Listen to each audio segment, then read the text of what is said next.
মিষ্টি খেতে তোমাদের কার কার ভালো লাগে অবশ্যই জানিও।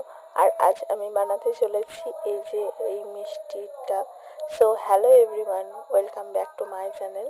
আমি পল্লবী, আমার একটা নতুন ব্লগে তোমাদের সকলকে স্বাগত। তো আজ আমি এই মিষ্টিটা বানাবো। এর জন্য আমি এক প্যাকেট যে গুঁড়োটা পাওয়া যায়, তো সেইটা নিয়ে নিয়েছি।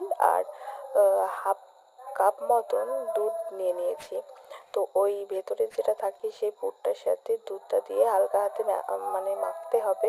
এমনভাবে মাখতে হবে যাতে সেটা একদম সফট হয়ে যায়।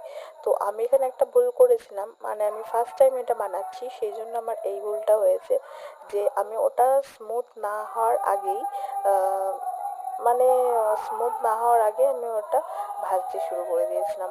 তার জন্য আমার জিনিসটা এরকম হয়েছে, কিন্তু খেতে ভালো হয়েছিল।